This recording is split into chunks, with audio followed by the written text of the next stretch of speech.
দুই আখির নামে এবার থানায় মামলা করেছে বিন্দিয়া সাজঘরের ওনার মৌ আপু।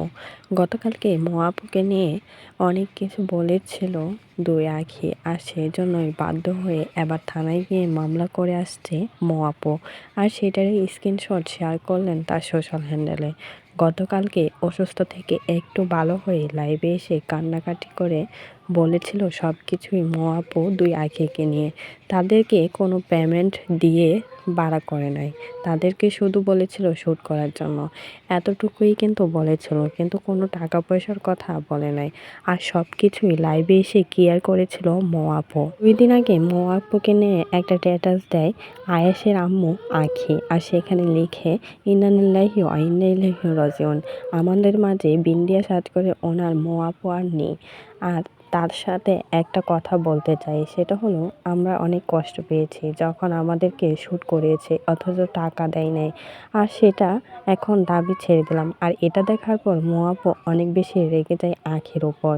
আর সেজন্যই গতকালকে লাইভে এসে সব কিছু ক্লিয়ার করলেন সবার মাঝে। মৌ আপু জানায় তাদেরকে কোনো টাকা দিয়ে ভাড়া করে নাই, তাদেরকে শুধু শ্যুট করার জন্যই নিয়ে গিয়েছিল, কোনো টাকা পয়সার লেনদেন হয়নি। আর সেজন্যই তাদেরকে কোনো টাকা পয়সাই দেয় নাই। তো সবাই বলছে সামান্য কিছু টাকার জন্য একদম জীবিত মানুষকে মৃত বানিয়ে ফেললো, টাকার জন্য কি না করতে পারে। এখন তো সবাই আখিকে দোষারোপ করছে। আর রানিয়ার আম্মু আখি গতকালকে মৌ আপুকে ফোন দিয়ে ঠ্যাপ দেয়, সেখানে বলে আপনি বেঁচে আছেন কেন, আপনি মরে গেলে খুব ভালো হতো, কারণ আপনার কোনো ম্যানার্স নেই, আপনার কোনো কোনো কিছুই নেই। আমাদেরকে কাজ করিয়েছেন, অথচ আমাদের কোনো পেমেন্ট দেয় না। এখন আমরা বলতে গেলে আপনার গায়ে লেগে পড়েছে। এমনই কথা বলেন রানিয়ার আম্মু আখি। মৌ আপু পরবর্তীতে রিপ্লাই দেন যে তাদেরকে কোনো টাকা পয়সা দিয়ে ভাড়া করে নেওয়া হয়নি, তারা নাকি ইচ্ছা করেই মৌ আপুর কাছে গিয়েছিল সাজতে। আর গাড়ি ভাড়াটা পর্যন্ত দিতে চেয়েছিল মৌ আপু, কিন্তু তারা নাকি নেয় নাই, এমনই কথা বলেছেন মৌ আপু।